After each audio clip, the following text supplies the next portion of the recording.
Assalamualaikum warahmatullahi wabarakatuh. Perkenalkan, nama saya Gilang Ramadika dari kelas K2 kelas Awan Pintar. Pada presentasi kali ini saya akan melakukan pre-sharing. Kebetulan tema yang saya angkat yaitu non-hierarchical clustering menggunakan K-means. Apa itu clustering dan K-means? Algoritma K-means adalah metode clustering non-hierarchis yang populer, bertujuan mengelompokkan data ke dalam kelompok-kelompok yang terdefinisi dengan baik. Clustering adalah proses pengelompokan data yang berdasarkan karakteristik mereka. Di sini dibagi dua tabel, yaitu tujuan clustering sama K-means. Tujuan clustering itu mengidentifikasi pola tersembunyi, mengelompokkan data serupa, dan meringkas informasi kompleks. Sedangkan yang K-means algoritma iteratif yang mengelompokkan data ke dalam klaster berdasarkan jarak terdekat dengan centroid cluster. Prinsip dasar K-means. K-means bertujuan meminimalkan jumlah kuadrat jarak dari setiap titik data ke centroid cluster yang paling terdekat. Di sini ada 3 poin dari prinsip dasar K-means. Yang pertama, centroid, titik tengah atau pusat dari setiap cluster. Kedua itu jarak, biasanya menggunakan jarak Euclidean, yaitu jarak lurus antara dua titik. Ketiga, iterasi. Algoritma K-means secara berulang menghitung centroid dan menetapkan titik data ke cluster hingga mencapai konvergensi. Tahapan algoritma K-means. Algoritma K-means melalui serangkai langkah yang terstruktur untuk mencapai pengelompokan optimal. 1. Inisialisasi, menentukan jumlah klaster atau yang disebut dengan K dan memilih centroid awal secara acak. 2. Penugasan, menetapkan setiap titik data ke klaster terdekat dengan centroid cluster. 3. Pembaruan, menghitung ulang centroid cluster berdasarkan titik data yang ditugaskan. 4. Konvergensi, algoritma berhenti ketika centroid tidak lagi berubah secara signifikan atau mencapai iterasi maksimum. Keunggulan dan kekurangan K-means. K-means memiliki keunggulan dan kekurangan yang perlu dipertimbangkan saat penerapan. Kita baca dulu yang keunggulannya, itu adalah relatif sederhana dan cepat, efektif untuk set data besar, terus mudah diimplementasikan. Sedangkan kekurangannya itu rentan terhadap inisialisasi centroid acak, terus membutuhkan pemilik K atau jumlah cluster atau jumlah daster terus terlebih dahulu. Tidak cocok untuk data dengan bentuk cluster kompleks. Aplikasi K-means dalam dunia nyata. K-means telah menentukan aplikasi yang luas dan dalam berbagai domain. 1. Customer segmentation, yaitu mengelompokkan pelanggan berdasarkan perilaku pembelian, preferensi, dan demografi. 2. Image compression, mengulang ukuran gambar dengan mengelompokkan pixel serupa. 3. Anomaly detection, mendeteksi data outlier atau abnormal yang menyimpang dari pola normal. Implementasi K-means dengan bahasa pemrograman. K-means dapat diimplementasikan menggunakan berbagai bahasa pemrograman seperti Python, R, dan Java. Di sini juga ada Python, terus Kern, R itu Stat, Java, Apache Spark. Slide terakhir itu kesimpulan dan penutup. K-means algoritma cluster non-hierarchical yang kuat dan serbaguna. Kesimpulannya, K-means adalah alat yang berharga untuk menganalisis data dan menemukan pola yang tersembunyi. Terus di web browsing ada banyak sumber daya online dan buku teks yang tersedia untuk mempelajari lebih lanjut tentang clustering dari K-means. Selanjutnya itu kita masuk ke bagian hands-on. Pertama, kita akan melakukan import terlebih dahulu, yaitu import pandas, terus import numpy, terus import matplotlib, import python splt, terus from scan processing import standard color, ini untuk standarisasi fitur. Terus from sekalian cluster import key-means adalah algoritma si key-means-nya.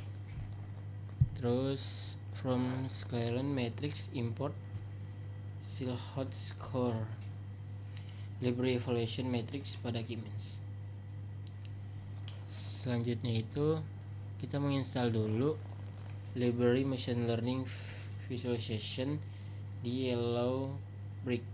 Setelah itu kita install dengan sintak pip install Yellowbrick, maka nanti hasil outputnya seperti ini.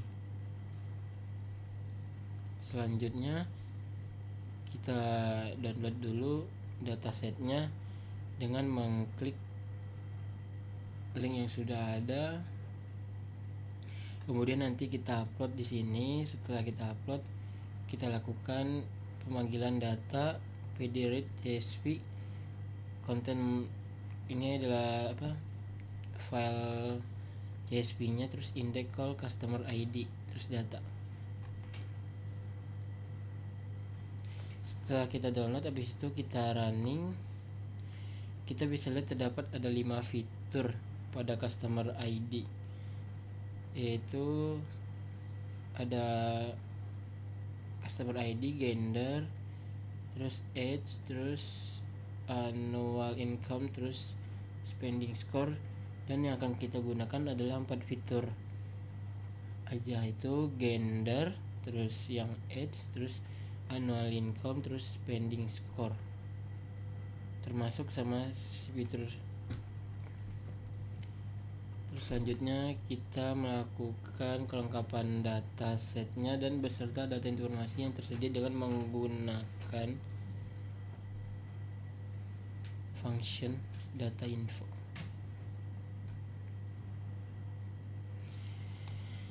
Kemudian kita akan pilih 2 variabel nih yang akan kita jadikan sebagai data yang akan diklasterkan teman-teman. Nah, di sini yang dipilih adalah annual income terus spending score. Setelah itu kita akan ambil dari satu buah dataset, kemudian kolom yang diambil hanya yang dipilih saja. Kemudian setelah saya tampilkan, kita akan melakukan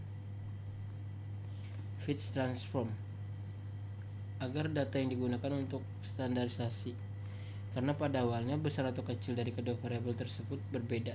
Nah, makanya kita harus menyamakan range-nya terlebih dahulu. Dan ini adalah outputnya. Terus kita masuk ke metode elbow. Sebelum kita melakukan training model key-means, alangkah baiknya kita cari dulu nih nilai K yang paling baik atau optimal terlebih dahulu. Nah, di sini digunakan visualisasi pada metode elbow. Artinya pada codingan ini kita akan mencoba nilai K dari 2 sampai 10. Setelah itu metode dari elbow ini yang akan memilih antara si 2 dan 10 nilai ke mana yang paling optimal hasilnya. Terus ini adalah hasil outputnya. Bisa kita lihat nih hasil outputnya, kita dapatkan hasil visualisasi. Pada hasil visualisasi didapatkan bahwa nilai K yang optimal itu adalah 5 dengan skor 31.415. Dan hal yang bisa kalian lihat nih dari garis putus-putus nih, metode elbow-nya yaitu WCSS, maka nilai K yang direkomendasikan adalah 5. Selanjutnya setelah dia memberikan rekomendasi berupa 5, maka kita akan mencoba membuat cluster dengan K-nya yaitu 5 dan random state-nya 42. Fungsi si random state ini untuk mengontrol random inisiasi dari Centroid. Pada bagian ini kita akan lakukan inisiasi parameter yang berupa jumlah cluster randomizer, dan kemudian baru kita buat sebuah variabel objek di mana yang akan dipanggil library key-means ini. Jumlah clusternya itu adalah 5 sesuai yang telah didefinisikan sebelumnya, dan random state-nya adalah nilai randomizer.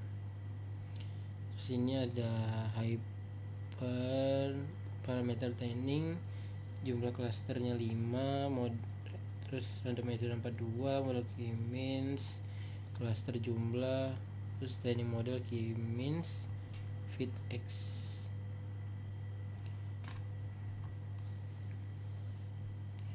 Lalu didapatkan hasil clusteringnya kita menggunakan labels. Jadi nanti data yang akan diprediksi akan menghasilkan output berupa label sesuai dengan yang sudah dipelajari oleh model.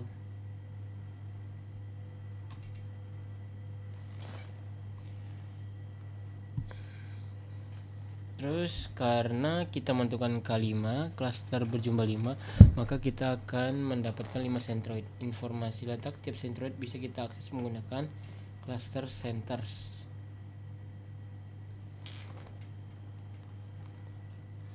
Nah, kita bisa mengetahui informasi atau tiap centroid dengan akses metode cluster center dengan print model key means cluster center.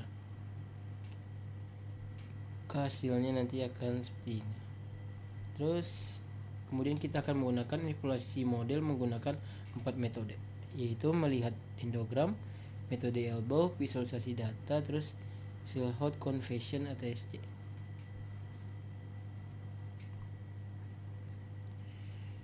Kita akan melihat visualisasi datanya berdasarkan hasil clustering centroid secara bersamaan menggunakan scatter plot.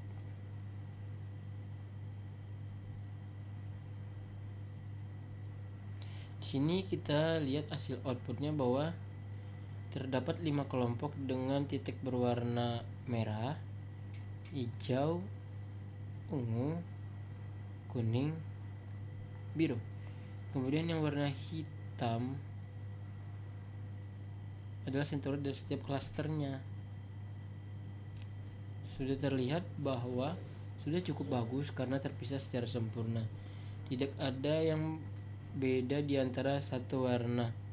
Contohnya tidak ada warna hijau di warna ungu ataupun warna ungu pada warna kuning. Artinya dataset kita itu telah terpisah secara baik seperti gambar output ini. Terus ini notnya kita bisa menginvestasikan dataset secara 2 dimensi karena dataset tersebut hanya terdiri dari 2 variabel atau fitur, yakni annual income dan spending score. Terus jika dataset kita terdiri dari 3 variabel, maka kita masih bisa memvisualisasikan dataset secara 3 dimensi.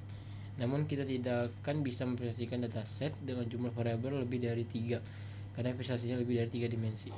Salah satu solusi visualisasi dataset dengan jumlah variabel lebih besar dari 3 adalah reduksi dimensionality reduction. Materi dimensionality akan dipelajari pada domain data science. Kemudian kita bisa melakukan evaluasi Silhouette conversion. Akan kita lakukan dengan menggunakan data X dan juga label key means yang sudah kita dapatkan sebelumnya dengan metrik pengukuran jarak Euclidean. Kemudian kita print nilainya, yaitu 0,57. Silhouette itu semakin mendekati 1, maka model clustering akan semakin bagus. Tapi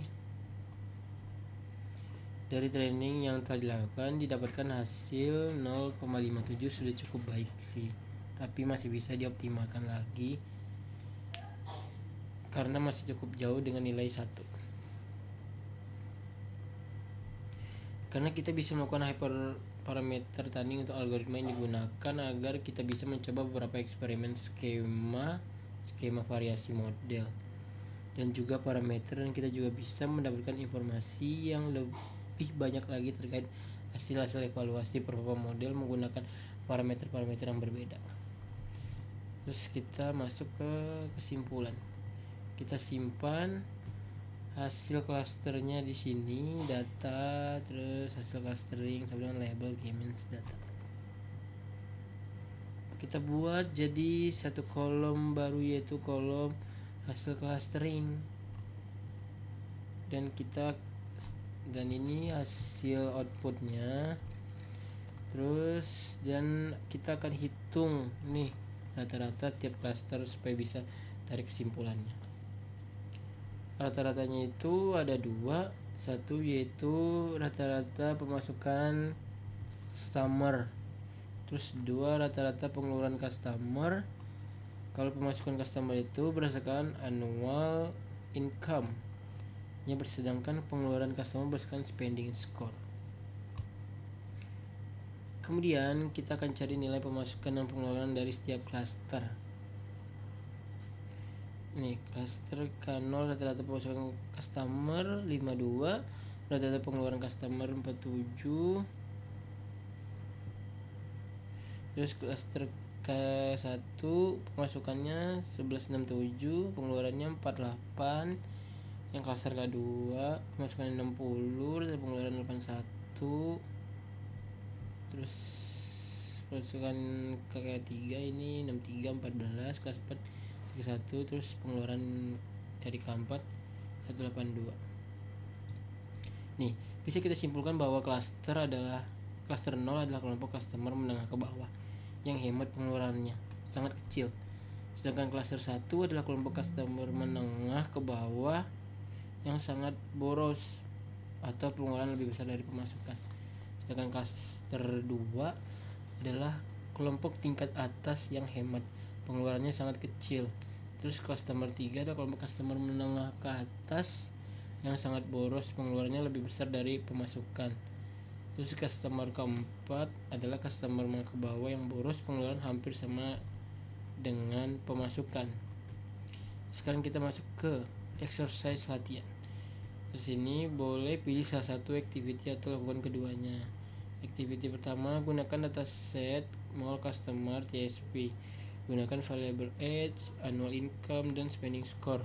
Lalu lakukan clustering menggunakan model AHC dan K-means. Tentukan nilai terbaik dari untuk setiap model, bandingkan SC model K-means dengan AHC. Tarik kesimpulan activity dan paparkan model terbaik. Pertama kita panggil dulu library-nya itu pandas, numpy, matplotlib, terus pyplot, clean pro processing, standard scalar, screen cluster, terus K-means, screen matrix, terus hasil score. Setelah itu kita baca datasetnya. Ini dataset CSV nya, indeks score customer data, dan ini hasil outputnya. Terus kita cek data info. Terus ini ada kolom null count, data type, gender, data type-nya object, age, data type-nya integer, annual income, terus integer 64, spending score 64, terus x data age, annual income, spending score, x nya array. Terus lakukan clustering menggunakan model HC dan K-means, yaitu standard scalar, fit, transform, x, dan ini adalah array-nya. Selanjutnya lakukan clustering menggunakan model HC dan K-means. Pertama kita menggunakan model HC dulu.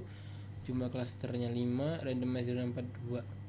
Model K-means and clustering sama dengan jumlah cluster random state randomizer. Model K-means fit. Sini hasil outputnya.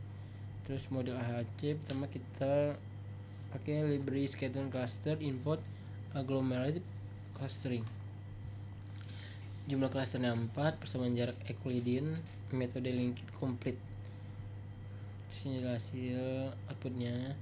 Selanjutnya tentukan nilai K terbaik untuk setiap model. Model K-means, label, ada array-nya, terus data type-nya integer 32. Model HC-nya label angle. Bandingkan SC model K-means dengan AHC. Model K-means, data clustering, label K-means. Terus gender, ada age, annual income, spending score, hasil clustering. Model HC kita panggil hasil clustering. Ini adalah hasilnya. Terus tarik kesimpulan activity dan paparkan mana model terbaik. Berdasarkan nilai convention, Silhouette dapat simpulkan bahwa model terbaik adalah model yang memiliki nilai convention setelah tertinggi Dalam hal ini, jika nilai confusion set load K-means lebih tinggi dibandingkan nilai HHC, maka K-means merupakan model lebih baik. Jika tidak, HHC adalah model yang lebih baik.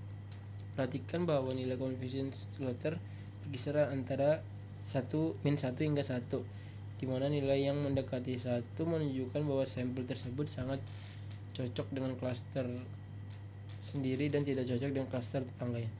Nilai yang mendekati min 1 menunjukkan bahwa sampel tersebut kurang cocok dengan klaster sendiri dan sangat cocok dengan klasternya. Mungkin segitu saja hands on dan presentasi free sharing yang dapat saya lakukan kali ini. Kurang lebihnya mohon maaf. Assalamualaikum warahmatullahi wabarakatuh.